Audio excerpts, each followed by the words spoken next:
Why, hello everybody. Welcome back. It is Captain Mikey. And we are back once again.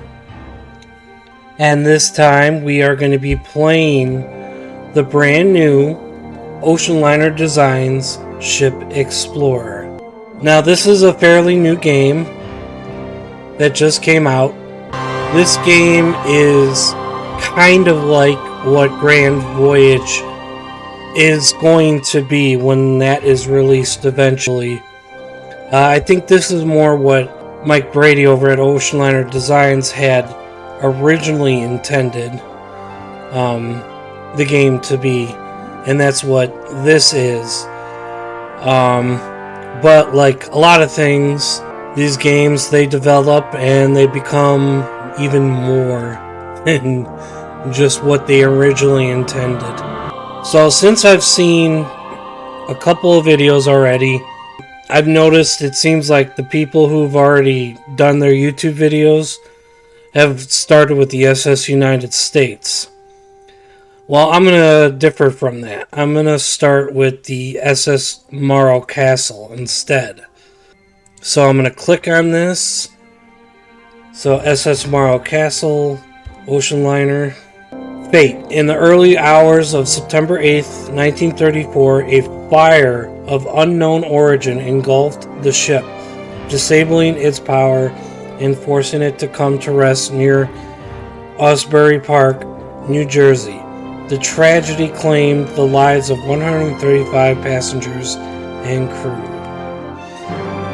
So we have at sea, and then we have a flame. So we'll do the at sea, and like I said, depending on how long the video takes, might have to do another one.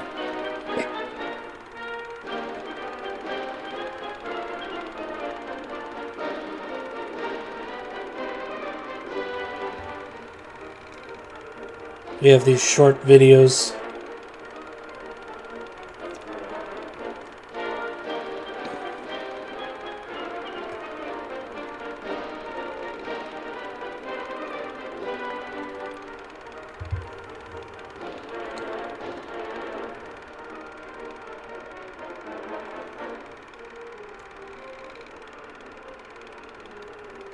I could skip this, but I'm not going to.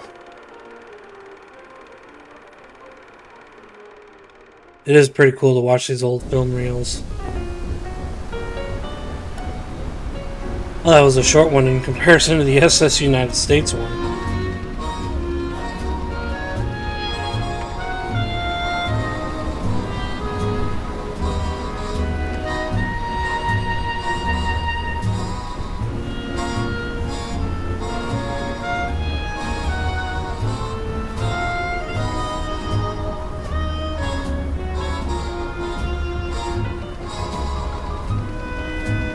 Alright, so E, the main button used to trigger the mini interactables on board. Number 2 opens weather changer, where you can change the weather conditions and the time of day. H triggers the ship's horn if there is one. Hold it down to sustain the horn. Tab opens photo mode, which lets you free camera around and take beautiful screenshots. O toggles third person mode so you can see Captain Voyage as you explore. Alright, so here we are, folks. We are on board the SS Morrow Castle. So first things first, shall we try the horn?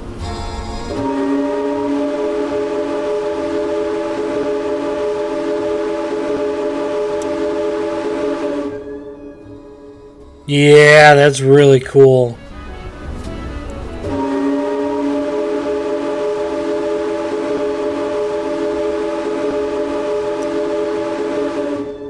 I don't know why, but I always loved ship's horns. Alright, so where should I start first? Yeah, I guess right here is as good a place as any. Oh yeah, look at that.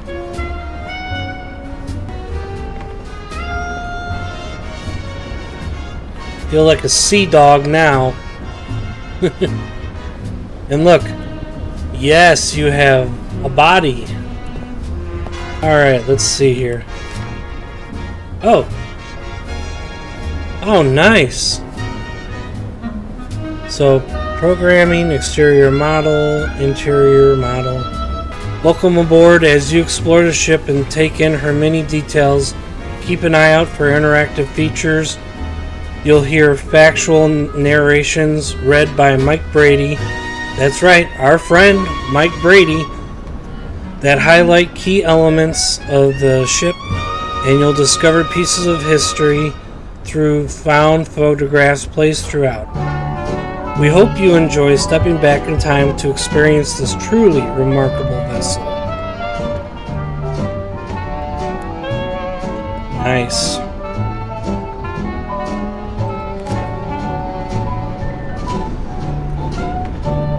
Okay. Well, I can't go on the bridge, I guess. That's okay.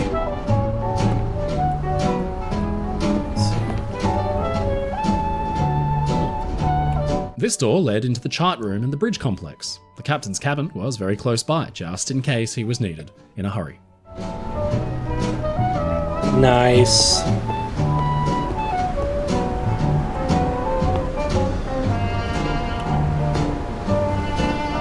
Hey, how about this one? This door led into the senior officers' quarters. Keeping them all close to the bridge was a good idea, so they could react quickly in any emergency.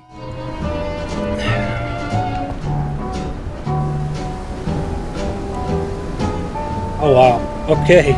We got a lot to... There's a lot to explore here. Behind this door was the wireless shack and the quarters for the radiomen, who worked day in day out at the radio.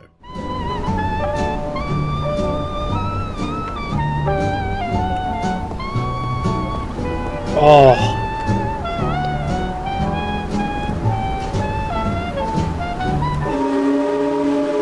Yes! Look at that.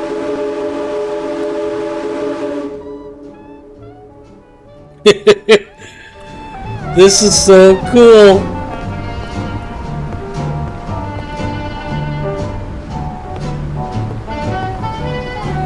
Okay, what does that do?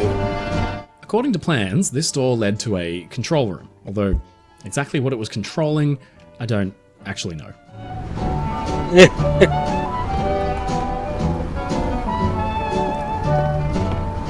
God, isn't that pretty awesome? Okay, we got our first item here. Cruise Director Bob Smith confers with the gent over some thought-provoking paperwork. Smith's role was to ensure passengers were well entertained and his work was singularly generous. Cruise directors had to be excellent with faces and names, always affable and friendly and with boundless energy to run games, contests, and events. Before I do this, let's make things interesting here. 16 times the speed. Let's go to 1 times the speed. Summer. Choose weather. Should we do clear? Yeah, look at that.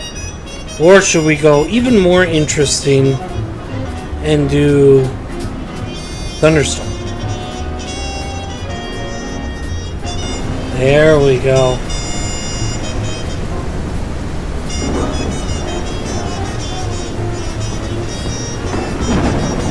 Yeah, look at that.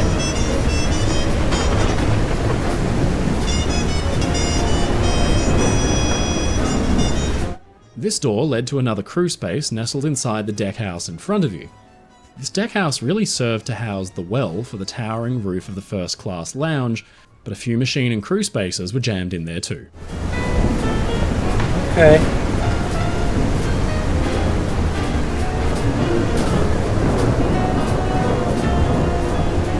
Sightseers enjoy a tipple at the Cuban-American terminal bar, Havana Morrow Castle, was introduced at the height of the Prohibition, but drinks flowed freely in Cuba. It was just another selling point for the ward line. Executives, even though they naturally could not mention that happy fact in their brochures. Even with the repeal of the Volstead Act in 1933, Havana retained its reputation as a party city and tourists flocked.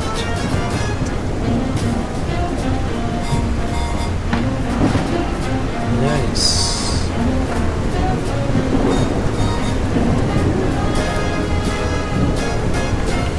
Getting light and air into engine room and machine spaces was very important. This skylight and hatch led directly down to the main turbo generator room, about 6 stories beneath your feet. Okay.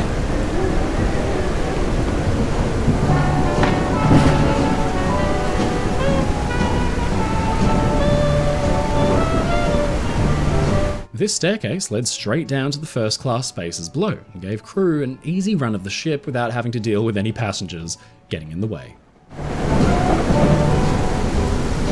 Okay.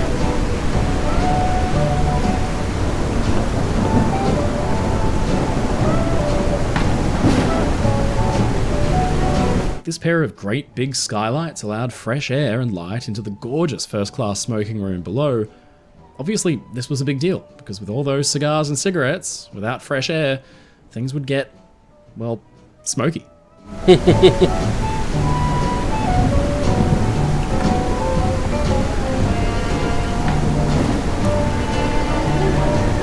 Ideal vacation voyages to Havana. Wardline incited fare payers one of 2 ways, by advertising their ship or by advertising Cuba itself. Slowly, this brochure says the big ship eases away from the pier. The stifling heat that hangs over the city streets is replaced by the cool rush of ocean-borne freshness as the towering vessel swings into the channel and eagerly pushes down the harbor for the open sea.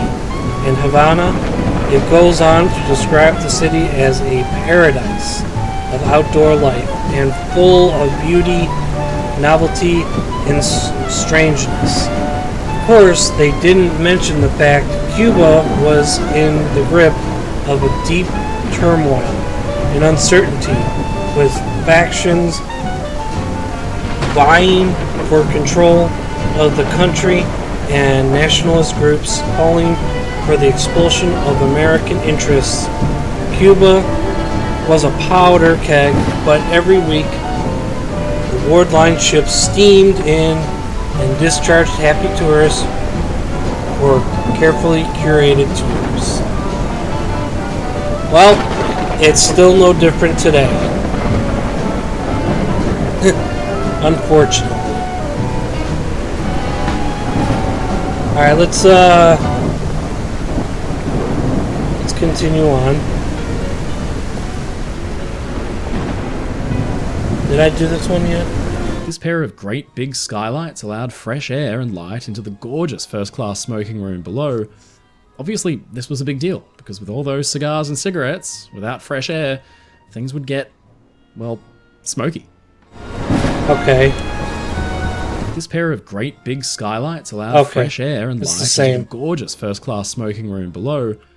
Obviously, this was a big deal, because with all those cigars and cigarettes, without fresh air, things would get, well, smoky. How about this one? This skylight allowed fresh light to stream into one of the main passenger stairwells leading deep inside the ship. Nice. What do we got here? Clemens Landmann was the German consul to Cuba aboard Morrow Castle on her final voyage. With his Cuban-born wife Rosa and 12-year-old daughter Hertha, the trio survived the ship's loss and continued to live in Cuba until 1941, when Clemens, by then an official of the Nazi Party, was ousted when German consulates were shut down. Oh boy. Bit of morbid history right there. That's down there.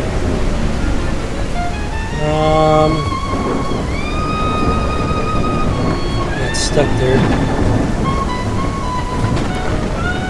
Let's change the weather again. Dynamic weather. We'll do dynamic weather. Hang on.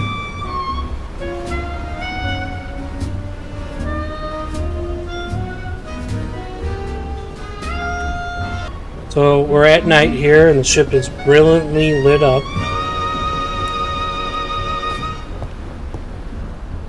Now it's going to make it hard to see things though. Friends pose with a life ring while the lady at left looks to be taking a shot at shuffleboard. Morrow Castle's afterdecks were the scene of much fun during her early career, but became a place of last resort in her final hours. See, I can't see anything. I can't see if there's something there.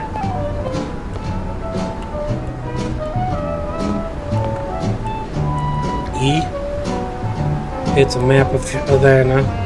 A helpful and colorful map of Havana was supplied to show tourists where to go and what to see. At right can be seen the narrow channel that leads from the Gulf of Mexico atop to Havana Harbor at bottom.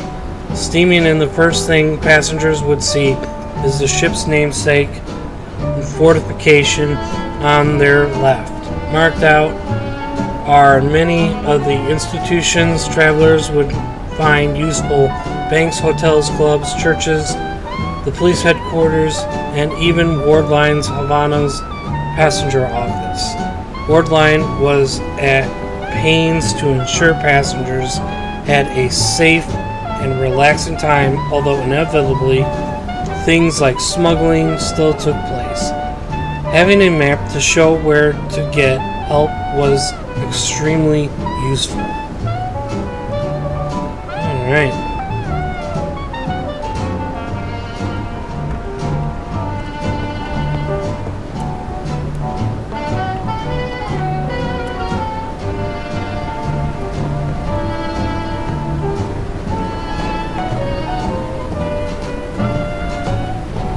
So now we can head forward more.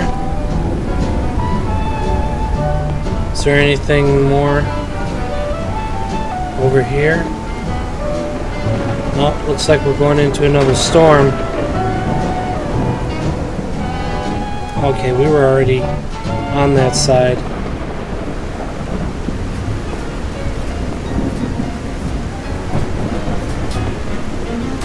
Actually, Officers Promenade.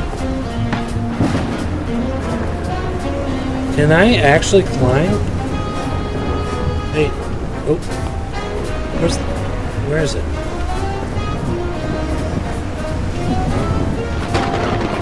It's hard to see. E, climb up. Sweet.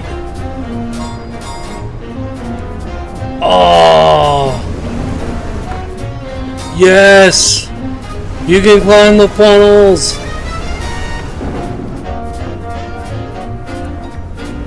Oh.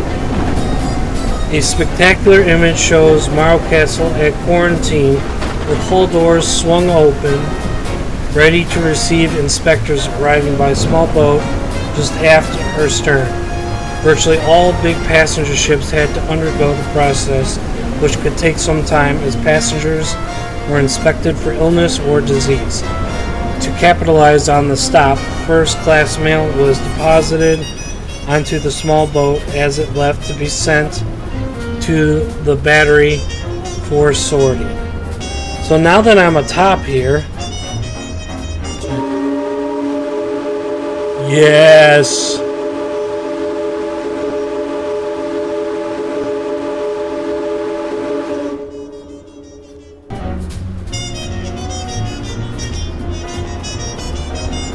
That is so cool. So as the storm passes, I want to climb the second funnel and see if there's anything there. So let me check that real quick. Oh, okay. There's no ladder. Alrighty. Behind this door was the wireless shack and the quarters for the radiomen, who worked day in, day out at the radio.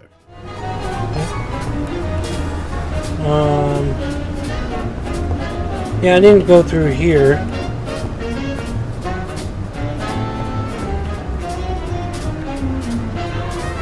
Ooh, this guy. George Rogers was the chief radio man aboard the ship for her final voyage. Few knew that he was a deeply troubled individual with a penchant for cruelty and manipulation. He also liked lighting fires, hint hint, and has been long suspected of having set the blaze that destroyed Morrow Castle. Initially, he was hailed as the hero of the disaster, but years later, after he was arrested for double homicide, his actions that night came into question. He never admitted to responsibility, and the true extent of his involvement remains a source of debate. Well, some people, they are just like that. They are so evil that they just don't care about human life whatsoever. It's unfortunate. The fortification that gave Morrow Castle her name, the fortress sits at the entrance to Havana's harbor.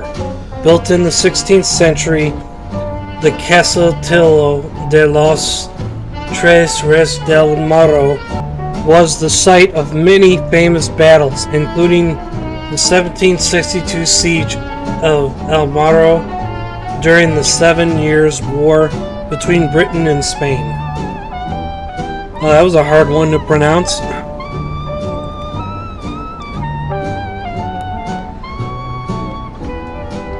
Alright, so like I said, we can't go on the bridge, but I do want to come up here real quick. If I can get up here. Okay, here I am. Wow. What an amazing view.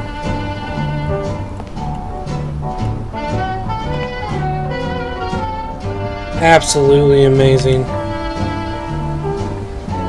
The cover of a Morrow Castle and Orient information booklet shows a beautiful stylized map of ships route from New York down through the Gulf of Mexico and into Havana. Nice. This was an additional compass mounted on top of a wooden platform, known lovingly as the Monkey Island, away from any metal that might interfere with its magnetic reading, but also totally exposed to the elements, much to the dismay of any crew tasked with taking a reading in a bad storm. Yep. Oh my god, look at the view!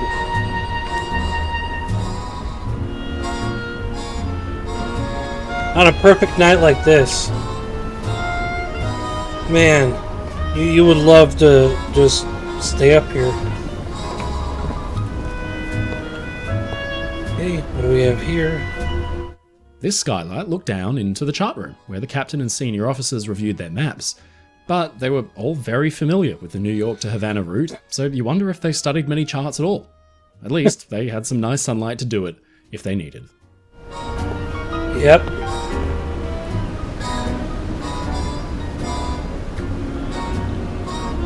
A fine view of Morrow Castle departing New York for Havana. The War Line ships operated out of the company piers at the southeastern tip of Manhattan. In the shadow of the Brooklyn Bridge, not as glamorous as the luxury liner piers at Chelsea, reserved for the most famous transatlantic liners of the day. but a convenient point of departure for passengers excited for a sunny holiday. These fire buckets would have been filled with sand and used in case of a spontaneous blaze, although exactly how useful they could ever really be is pretty questionable. Yeah, I'd say so. This skylight looked into the officer's toilet, so maybe don't look too closely.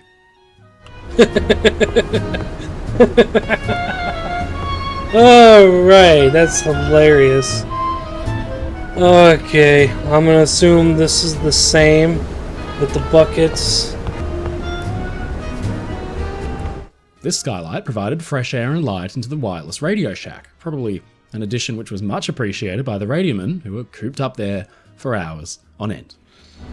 I'd say so. Alright, so let's head down. I see something right here. A page from the Morrow Castle and Orient Handbook shows a photo of one of the finer first-class staterooms in the hall with its heavy wood paneling in simple, elegant style. The boast that many rooms have their own toilet and shower was well deserved, since at the time most ships featured communal facilities accessible from the hallways. Okay.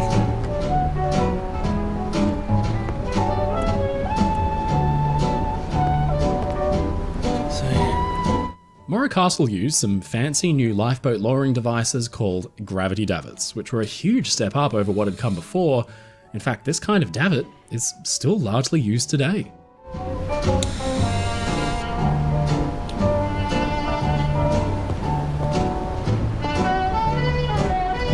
These windows looked into some of the finest and biggest rooms on the ship, the A-deck suites, which were occupied by the more well-to-do passengers aboard. Wow. I actually really feel like I'm actually in one of his documentaries. Morrow Castle's Palatal Lounge.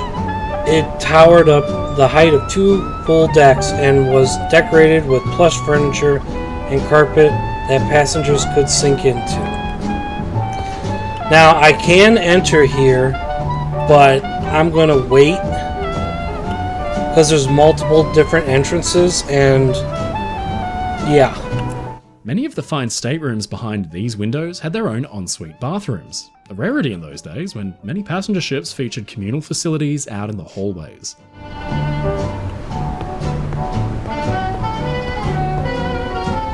Don't worry, we'll go inside. Okay. What does this one say? These big windows looked into the palatial first-class ballroom and lounge mezzanine, which was the upper story balcony of the entire complex. If you want to take a look inside, go try that door over there. Yep. Don't worry, we'll go inside. I'm gonna probably do it on the other side. I just wanna... These windows looked into more of the fine A-deck suites, which were the finest aboard, with en-suites to boot. En-suites to boot? What's that? What does that mean? I don't know what boot means.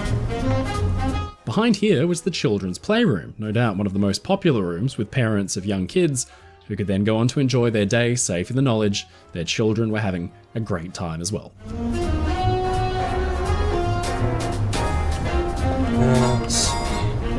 This door led into a main entrance for first class, the aft main staircase. It connected A-deck with D-deck way below, and just in case you didn't feel like stretching your legs, a single elevator was provided for convenience.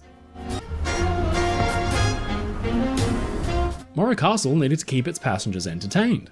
It proudly boasted some putting greens, so some sporting folks could practice before hitting the green back ashore. So this is supposed to represent a putting green. Okay. Whoa, that's interesting.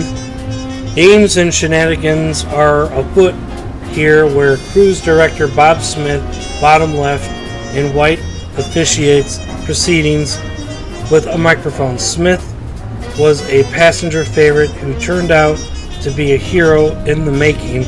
When the ship caught fire, he was one of the last to leave the ship. Wow.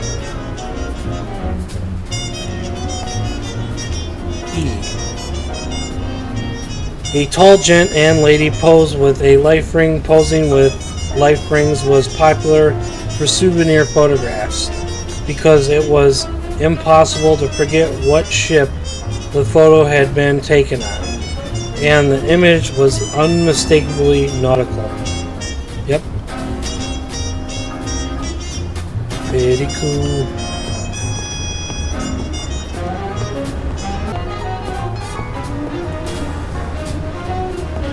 Anything else? Okay, there's something there. A group of friends pose on the aft sun deck with tall canvas awning supports overhead. Ships that ran into hot climates often carried these, especially those on the run out to Cuba, the Mediterranean, or Australia, and the Far East.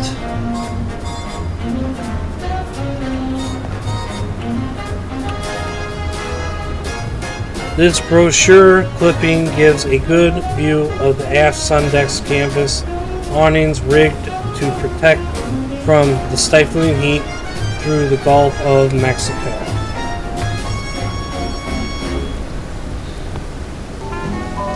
This section of B deck was a nice big space for passengers to relax in, but the Cuban sun could be unrelenting.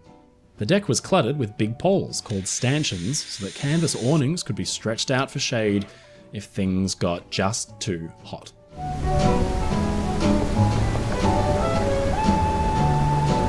If golf wasn't your thing, you could try your hand at table tennis. In fact, in the 1930s, ping pong was all the rage, and Morrow Castle boasted tables where passengers could face off.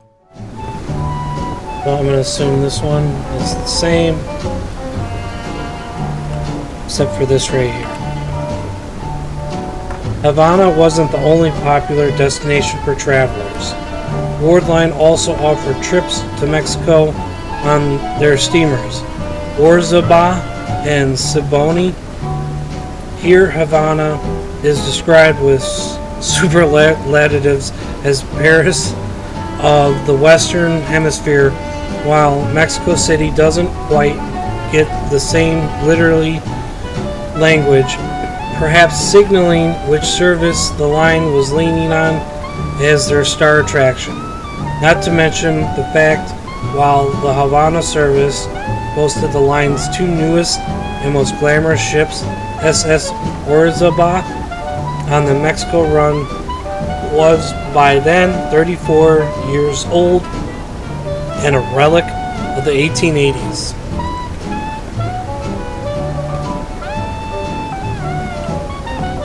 Alright, that was a hard one to read as well. This door led into Morrow Castle's gymnasium, presumably fitted with the usual fare like racing bikes, rowing machines, and pulley weights. Anything else on this deck over here? Oh, there is. Passengers pose on the sun deck with a life ring on a windy day. The poles behind them were used to rig canvas awnings if the sun became too intense.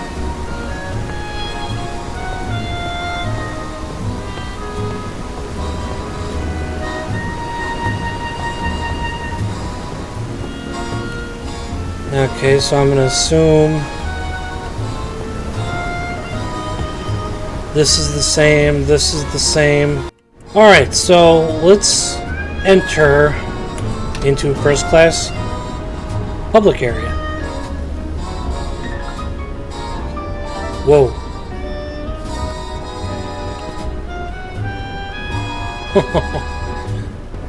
Wow. Absolutely gorgeous.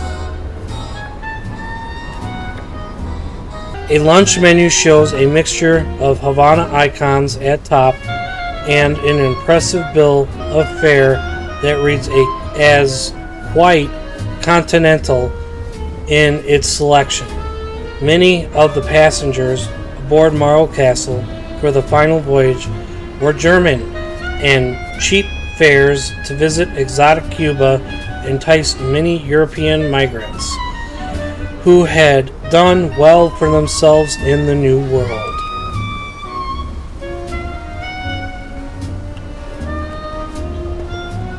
Like I said, there was multiple exits.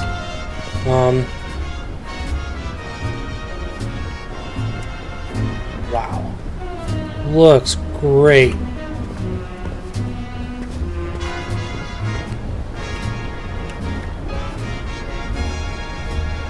A receipt shows a first-class fare booked by Mr. Charles Filtzer for he and his wife for the grand sum of $225. The trip was a honeymoon for the couple, and this receipt outlines the entire voyage. Departing New York on Orient in late August 1934, they were to visit Havana before returning on Morrow Castle on September 5th, 1934. This is a typical of the kinds of relatively inexpensive tours and cruises that passengers could book. But the Filters, is that how you say it? Filters fare was certainly the deluxe kind, an all first class return trip. Alright. Exit. There's another exit. And then there's nothing more over here, right? Okay. And as you can see, you can look down. We'll be going down there shortly.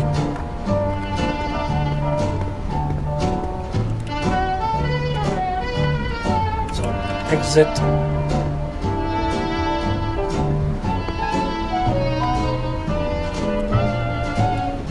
And I don't think anything has really changed from over there.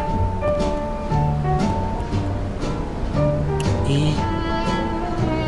One of Morrow Castle's deluxe suites shown in a glorious color by Wardline. The decor of the ship and her sister Orient wasn't really in keeping with the times, eschewing cutting-edge Art Deco for a more light, classical feel that was comfortable and homey. The stateroom was located in the hall, as evidenced by the portholes. Suites on the upper decks boasted rectangular windows instead. Nice.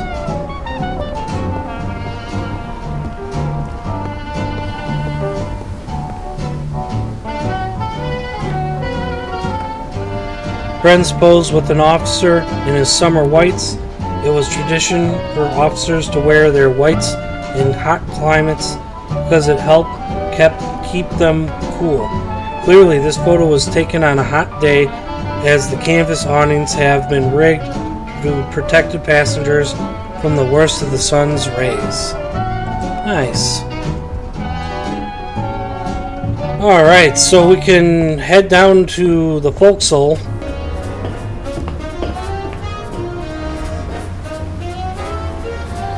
Alright. So here we are on the forecastle, looking up at the bridge. Very nice, very nice. Wardline was keen to introduce a fast and modern pair of sister ships in Orient and Morrow Castle. They opted for the then cutting-edge propulsion system known as turbo electric. This arrangement saw the ship's oil-fired boilers producing steam for turbines, which rather than being geared directly to the ship's propeller shafts, instead created electricity for powerful electric motors and provided a top speed of around 20 knots. It meant that the ships could proudly claim the unusual prefix TEL, Turbo Electric Liner. Okay. as opposed to the usual SS for steamship, although in truth, since Morrow Castle's power plant did rely on steam, after all, the two were interchangeable. Interesting. The TEL Morrow Castle. Okay. These portholes look straight into first-class cabins on sea deck, giving well-to-do passengers a rather interesting view ahead. Yeah, I'd say so. Alright, let's check out the rest of the forecastle deck. The big number 2 cargo hatch, through which many goods of all kinds were loaded to land in New York or Havana. Most legal, some, not so much.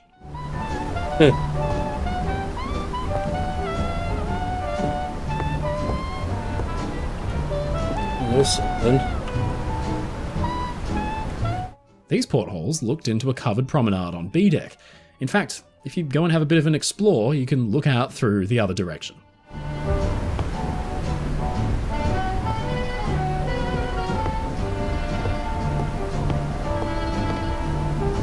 There's something.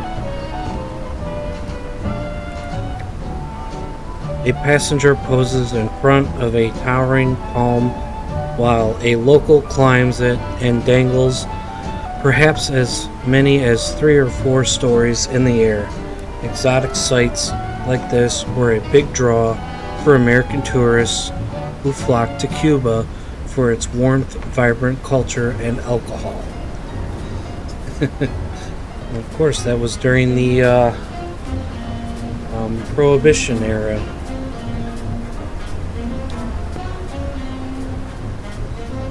Alright, what else we got? We climb these? I'm not sure.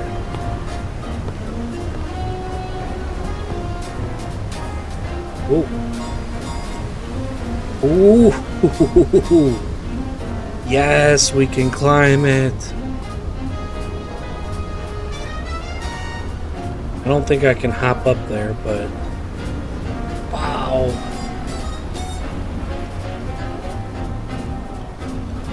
Whoa, what a view. That is so cool.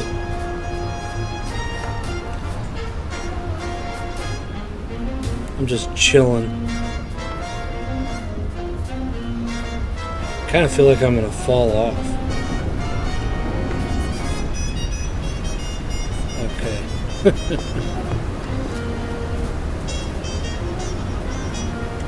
Morrow Castle was expected to embark and carry a lot of cargo, like Havana sugar, but in her holds, contraband Cuban rum was known to be smuggled in, and a lot of it would have passed right through this, the number 1 cargo hatch.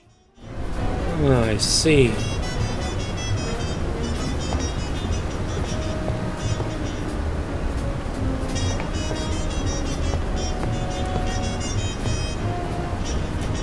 Covered staircases like this are all around the ship. This one led down to the crew berths, which were, well, notoriously cramped. Yikes.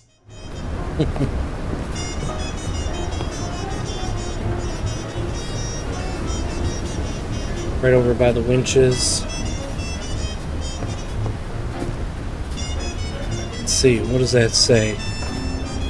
A spectacular 3/4 view of Morrow Castle's starboard bow shows her imposing bridge and forward superstructure. In impressive lines in her ward line had created a ship for the modern age, and they were justifiably proud of their accomplishment. So to her builders, Newport News Shipbuilding in Virginia. She's a pretty nice looking ship, though. She's got that going.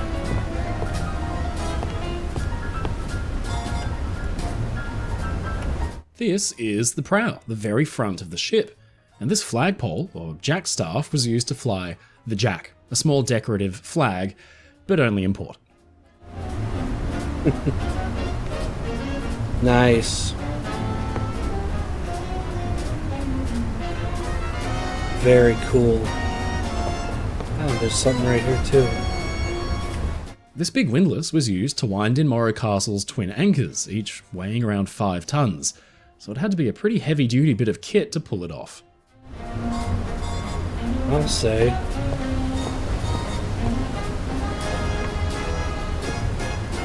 Is there anything more laying around?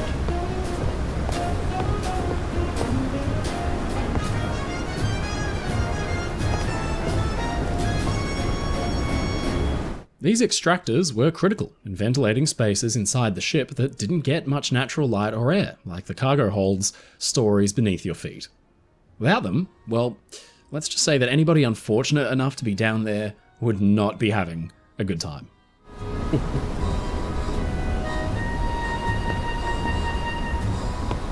Alright. So, let's go back up.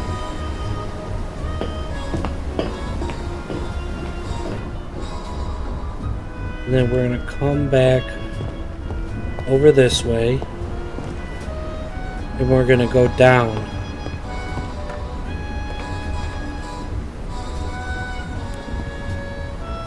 It's the enclosed promenade. Very nice.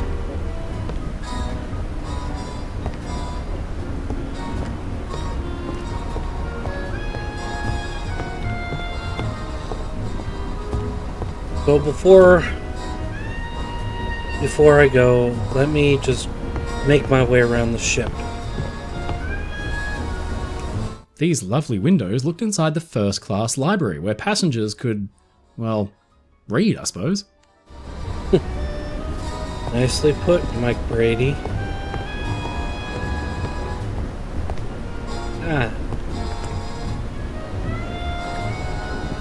This excerpt from an information booklet for passengers warns against games of chance gambling was not forbidden on liners, but it was almost certain that every voyage carried at least one card shark who would pick a mark and fleece them throughout the trip. It became such a serious problem that regulars were identified by stewards and warned off. Shipping lines couldn't really stop the practice, but they took every chance to warn unsuspecting passengers of the danger. Yep. Okay. These floor-to-ceiling windows looked into the magnificent first-class lounge and ballroom with its plush furniture and ornate carvings and panels. If you want to take a look, you can get in through that door right there. Yes, we will be looking soon.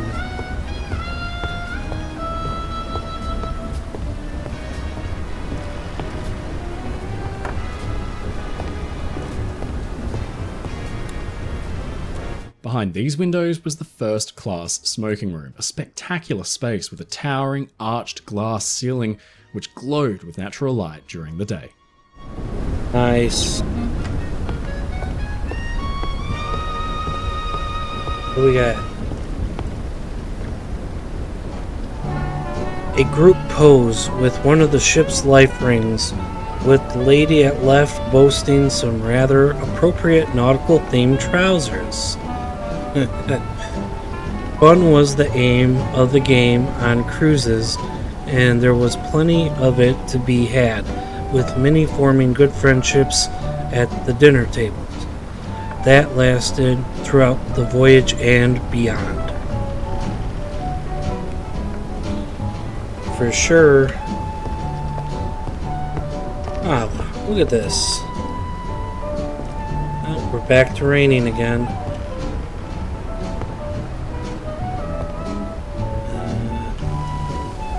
Okay.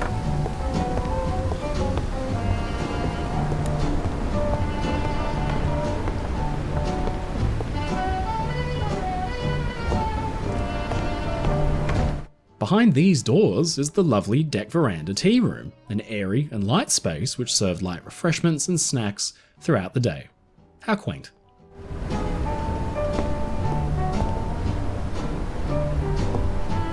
Okay, there's one just floating right here. The covered promenade served as a relaxing spot during the day, but at night time it could be easily transformed into a roaring party space. I mean, it was the Jazz Age after all. Yeah, I could see that. This platform right here doubles as like a DJ setup.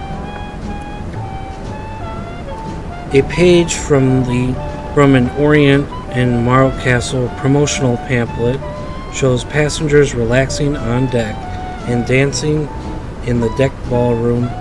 The claim that deck space seems limitless is a touch optimistic, considering Morrow Castle was about a fifth the size of the world's largest passenger steamers at the time.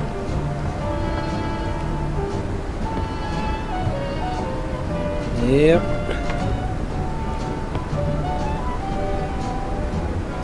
What we got right here? This was the orchestra stage for the deck ballroom. On the floor in front of you, passengers would have swayed to jazz and foxtrotted well into the night. Yep. So before we head over here, I'm gonna go back forward, see if there's anything, and then we'll go inside, and then after that, we'll come back out onto that deck. Well, hang on. Looks like you can get down from over there. Yeah. Okay. So let's continue forward.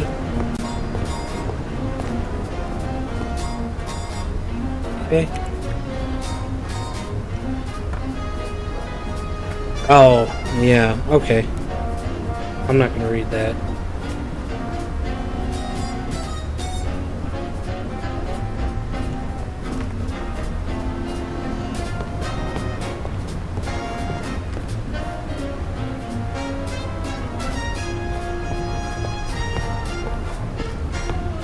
I'm gonna assume all this is the same.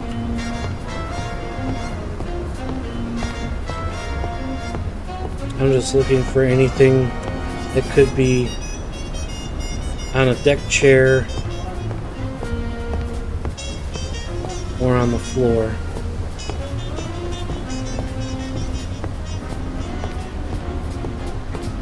Okay, there is something here. A breakfast menu shows the sort of fare passengers could expect aboard. In fact, nothing here would look much out of place on a menu from today, save perhaps for Fleischmann's yeast cakes, which, far from a baked good, was actually a form of compressed yeast served in tinfoil as a digestive aid. Okay. Yeah. Very, very interesting.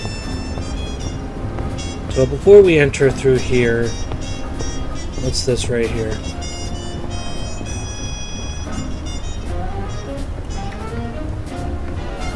A clipping from a brochure shows passengers relaxing in deck chairs in the comfort of the enclosed promenade deck.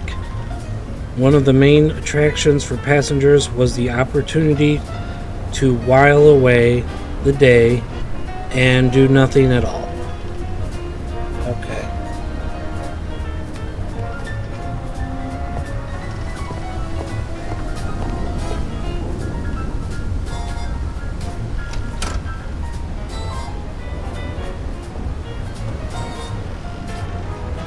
Okay, wow, look at this. We are in the reading and writing room.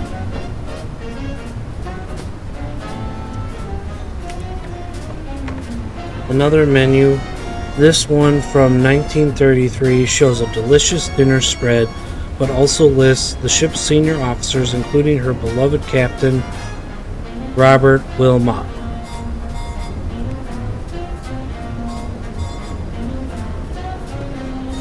Let's take a look. The plush writing room would not have looked out of place in a French palace. With the elegantly carved white enameled walls and pink curtains, the vibe was decidedly feminine and inviting. Unfortunately, it would become the epicenter of tragedy when a fire broke out in a cabinet near the bookcase, which eventually engulfed the entire ship. So a cabinet near the bookcase. Okay, well, there's the bookcase. So where's the cabinet? Oh, right in there. Okay, that makes sense. I did see something else right here. A dinner menu shows a dazzling array of courses and selections, beginning with light fruit hors d'oeuvres before advancing to the usual selection of soups and consomme. Impressively, the ship served ice cream, something that would have been unthinkable on a liner not too long before. Interesting.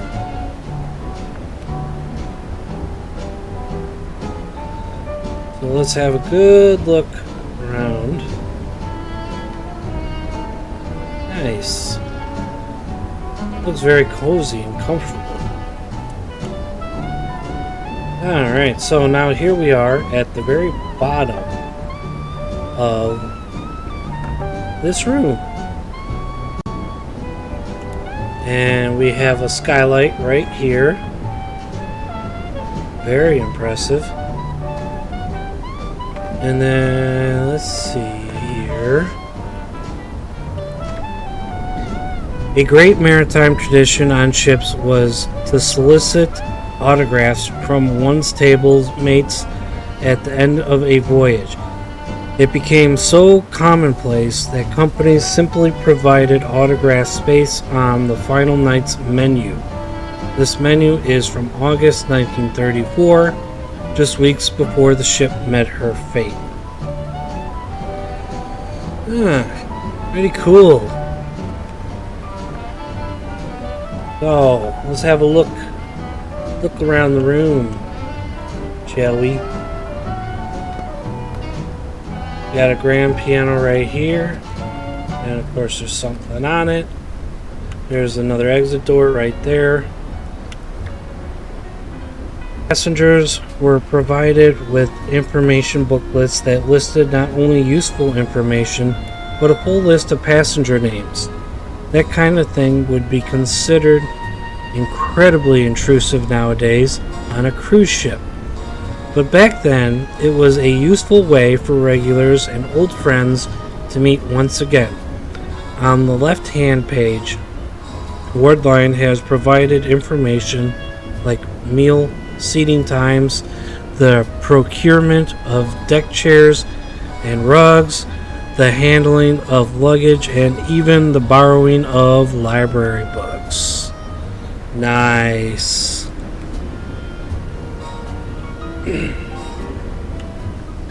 So what do we got? What's this? The magnificent, lofty dining room was modeled on a jaunty French manner with gorgeous arched windows, lush green velvet, curtains trimmed with gold, and white paneled walls and columns. This contrasted strongly with the lounge and smoking rooms, which were paneled in dark timbers. Meanwhile, the arrangement of tables and striking red tables more resembled a restaurant and a hotel than the stiff saloons from ships of old. That's a pretty nice artistic rendering, I guess you could call it. It's more brighter than the actual room itself. Interesting.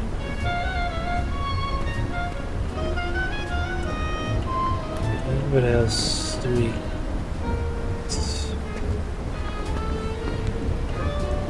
Okay. Oh, what's that? A jaunty menu from one of the Wardline ships.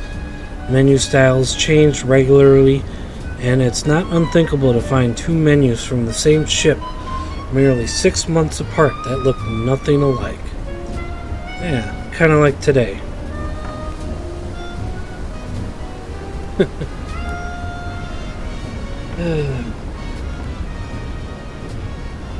Nothing on... Oh, there is something in the middle.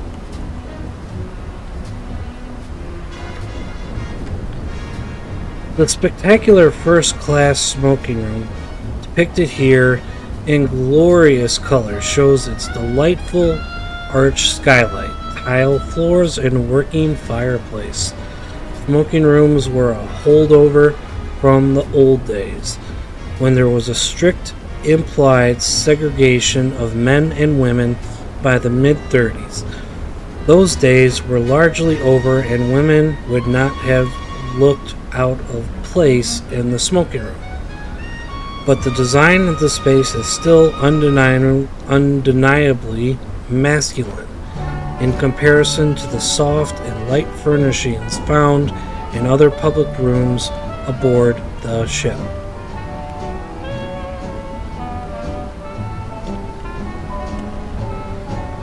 Okay.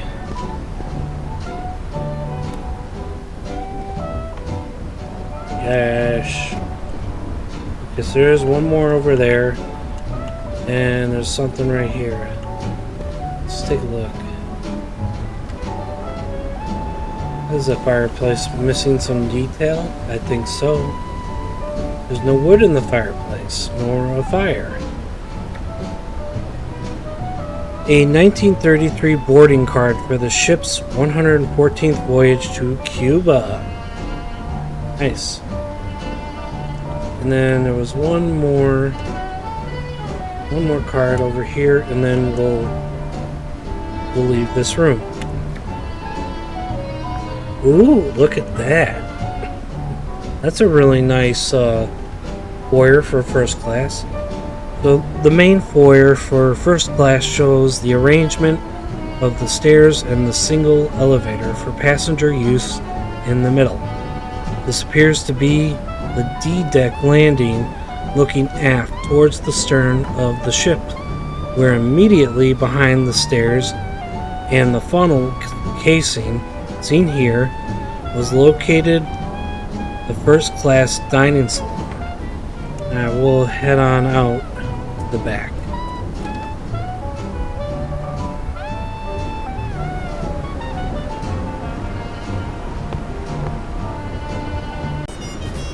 Alright, so now we are back on the stern area. We'll check out this one right here. Oh, it's a group photo. Cruise director Bob Smith, standing at right, oversees racing day at the Morrow Castle's stern.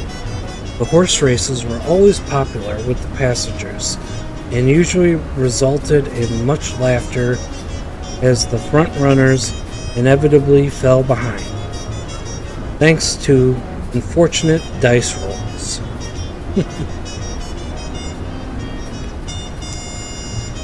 Interesting.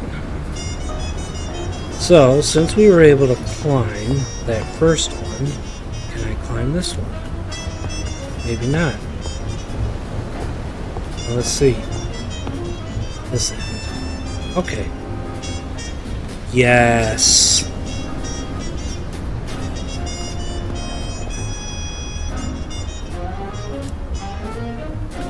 Now we have a good view looking forward.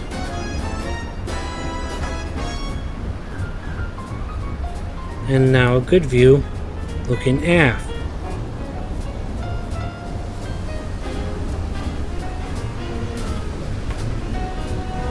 Look at the American flag waving in the wind. Pretty cool. The top down. Up down. I don't think our player can get injured in this.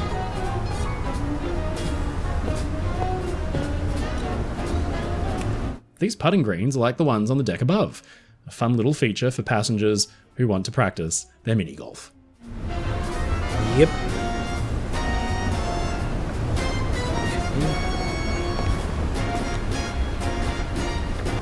Costume nights were a wildly popular affair aboard ships like Morrow Castle.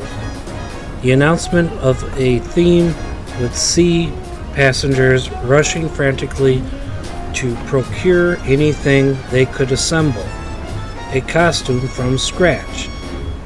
To make things easier, entertainment staff could provide the basics as well as spar fabric cuttings and props. The best dressed would be awarded small prizes, and photos of fancy dress nights show grinning faces dressed outrageously.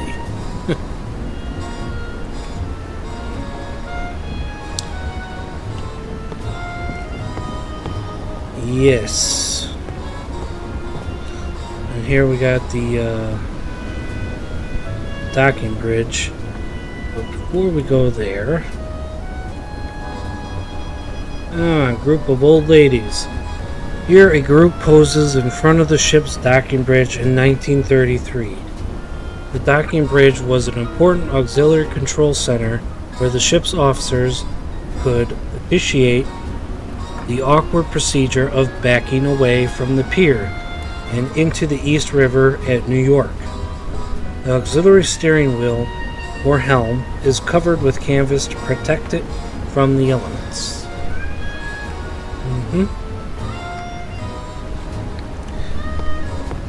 Are these skylights labeled?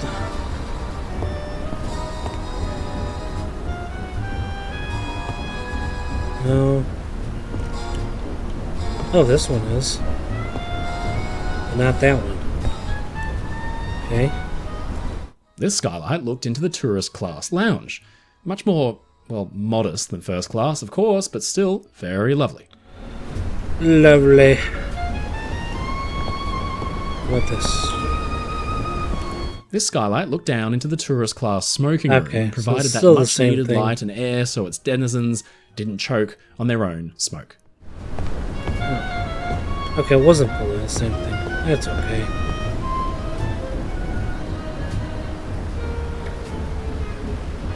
Ooh.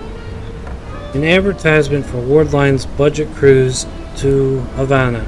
Even in the wake of the stock market crash and at the height of the Great Depression, middle-class East Coasters were keen to escape the fall chill and visit Havana, which had earned a reputation for unregulated fun during Prohibition. Fares went for as low as $65, with tours of Havana included. That is pretty cheap.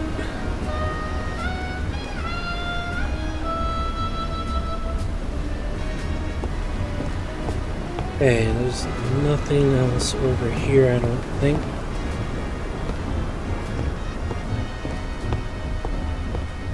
Let's head aft to the very tip of the stern and look at the showers.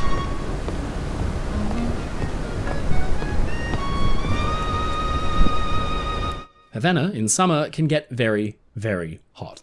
But Morrow Castle didn't have an outdoor pool. Instead, passengers could cool off with these multi-headed showers. How clever. Whoa. I was on the edge of the railing there. What the heck happened? But yeah, these are the showers. Looking at Old Glory waving in the wind. Alright. Yes, get down from that.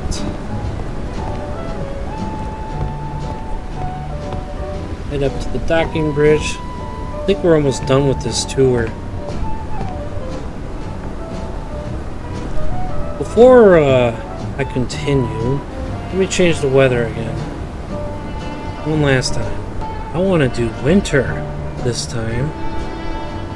And... ooh, a blizzard.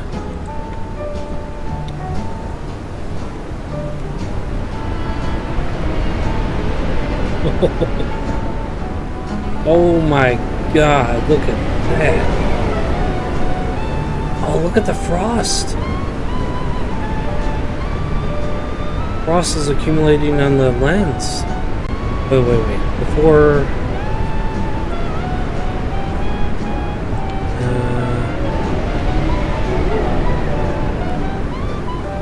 let's do heavy snow.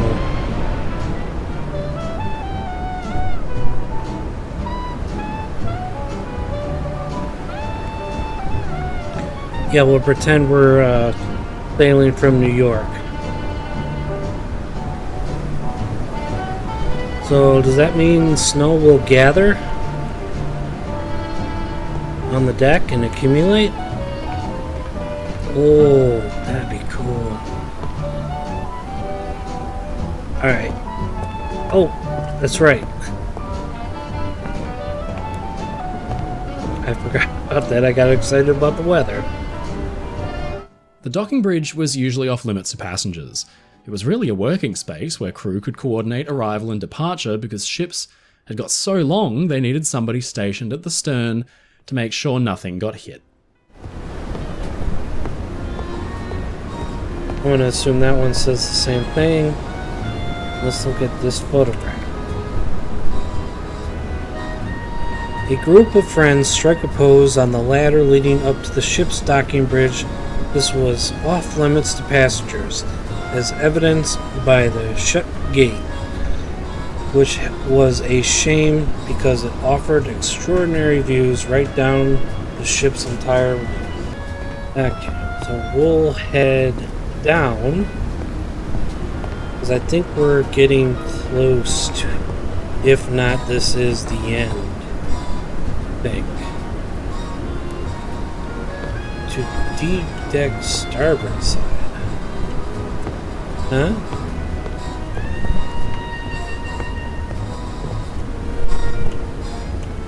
Okay, we got another photograph here.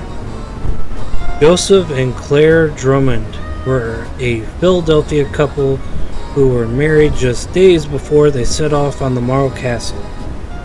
Claire's sister recalled that they had such a beautiful wedding and breakfast afterward at the Hotel Normandy. When they went away, they looked like the happiest couple in the world.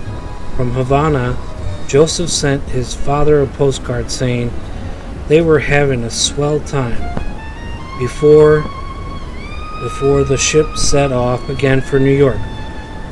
Fortunately, both survived the ship's final voyage. Well, that's good. Okay, oh, there's another one over here.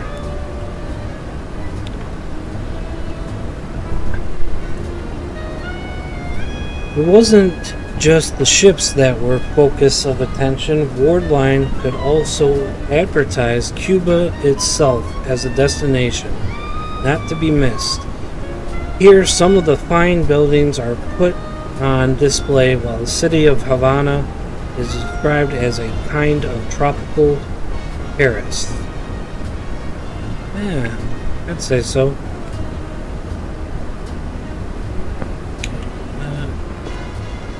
This door led to the tourist class smoking room. Cigars, anyone? Cigars? I don't know about that. I've tried cigars before, but they're okay. Okay, what else we got? What else do we got?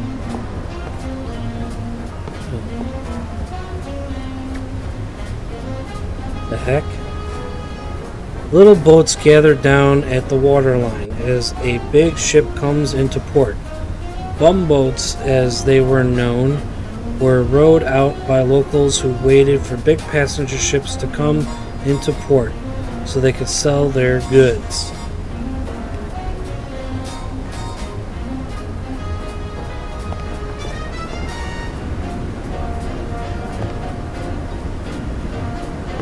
Nice.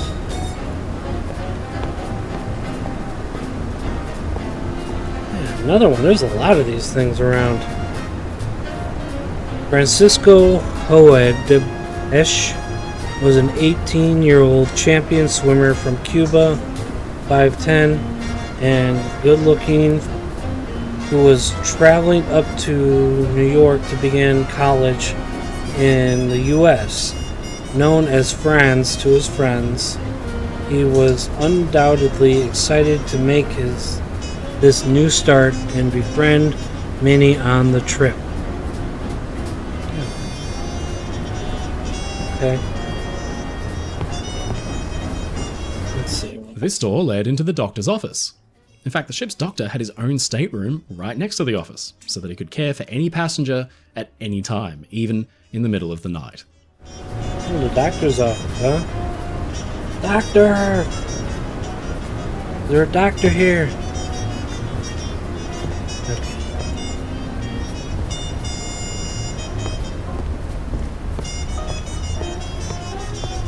Yeah, I think... Oh.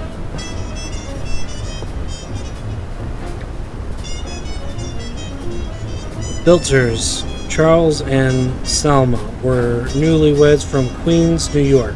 Charles was tall and handsome, Selma beautifully elegant, a seemingly perfect couple who had started courting 2 years prior. Some of their letters still survive, in one penned when they were still friends.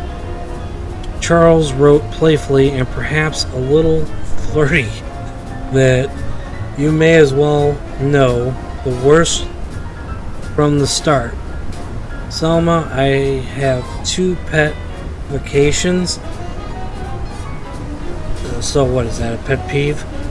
The first is talking to charming girls, the second writing to intelligent ones, and that I enjoy doing often and abundantly.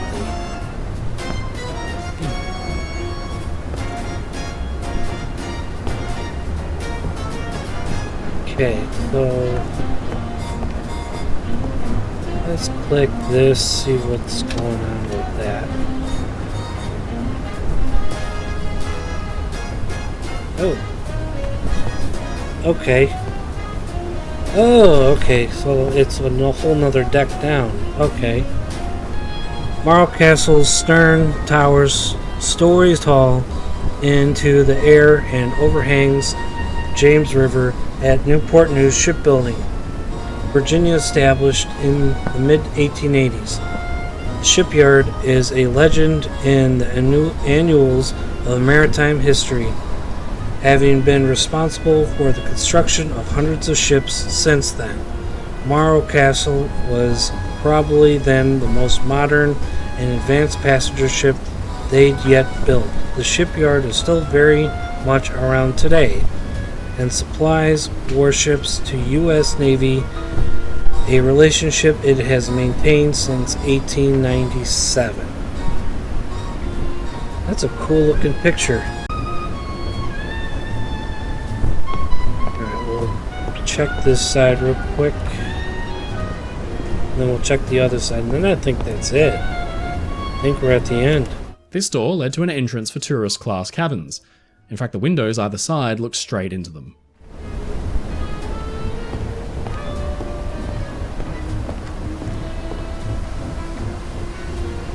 A pair of tourists pose in front of some Cuban greenery. The landscape in Cuba must have been almost completely alien to many passengers who capitalized on Wardline's budget fares to the tropics.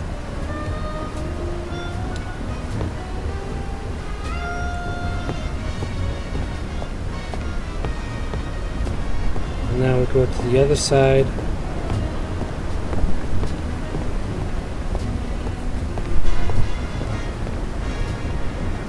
I'm going to assume that says the same thing.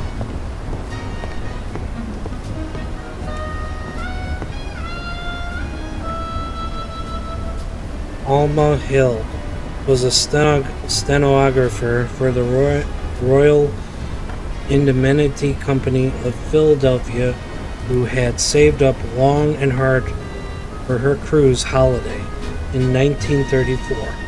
She stepped aboard and was berthed in stateroom 614 down aft on E deck at the stern. She later wrote that I therefore decided to make the trip alone as I had never visited Havana. I boarded the Morrow Castle last Saturday at New York.